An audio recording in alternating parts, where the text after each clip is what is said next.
Salam dan selamat malam sahabat Rema yang terkasih.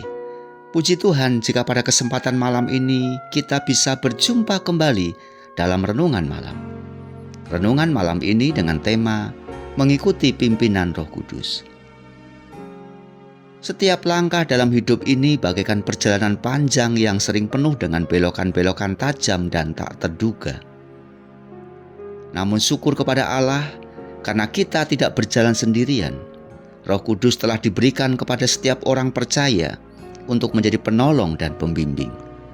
Sahabat Rema yang terkasih, Injil Yohanes pasal 16 ayat yang ke-13 berkata, "Tetapi apabila Ia datang, yaitu Roh kebenaran, Ia akan memimpin kamu ke dalam seluruh kebenaran, sebab Ia tidak akan berkata-kata dari dirinya sendiri, tetapi segala sesuatu yang didengarnya, itulah yang akan dikatakannya, dan Ia akan memberitakan kepadamu hal-hal yang akan datang."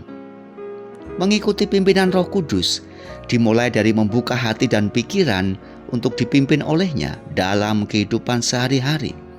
Roh Kudus sebagai penolong yang membawa kita kepada kebenaran. Roh Kudus bukan hanya pelita yang menerangi jalan kehidupan kita, tetapi juga yang memberi kekuatan yang memampukan kita berjalan di dalamnya. Dengan mendengarkan dan menerima wahyunya, kita dapat memahami kehendak Tuhan dalam hidup ini.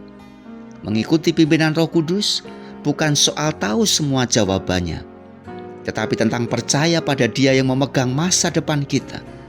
Dengan mengikuti pimpinannya, berarti menyerahkan diri sepenuhnya pada kehendaknya, meski kadang kita tidak sepenuhnya mengerti jalannya.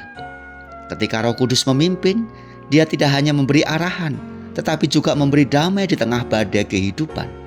Roh Kudus tidak pernah salah arah. Dengarkan Dia dan hiduplah di dalam kehidupan yang sesungguhnya berdasarkan kebenaran firman Tuhan. Dengan mengikuti Roh Kudus, berarti membiarkan langkah kita sejalan dengan irama kasih-Nya. Seringkali tantangan datang ketika suara dunia lebih keras daripada bisikan lembut Roh Kudus. Namun penting untuk tetap tenang, berdiam diri, dan mendengarkan suaranya. Setiap keputusan dan tindakan kita harus bertujuan untuk memuliakan nama-Nya. Roh Kudus membantu kita untuk hidup sesuai dengan prinsip-prinsip Kristiani dan mencerminkan kasih-Nya pada dunia. Dalam berbagai pilihan hidup, kita diajak untuk mengandalkan Roh Kudus. Dialah pemberi hikmat dan pengertian, sehingga pekerjaannya dalam kita menghasilkan buah-buah roh. Bagaimana caranya supaya kita hidup mengikuti pimpinannya? Setialah berdoa dan mencari petunjuk-Nya. Baca dan pahami kebenaran firman Tuhan. Andalkan Dia dalam segala hal dan keadaan, serta belajar mengikuti teladan Kristus. Mari kita berdoa. Ya Roh Kudus, kami bersyukur atas kehadiran-Mu sebagai penolong dan pembimbing dalam hidup kami. Tolonglah kami agar kami peka dan selalu hidup dalam pimpinan-Mu. Ajar kami untuk mengandalkan-Mu sepenuhnya. Engkaulah pengendali hidup kami. Terus bekerjalah ya Roh Kudus di dalam hidup kami. Terpujilah nama Tuhan. Di dalam nama Tuhan Yesus Kristus kami sudah berdoa. Amin.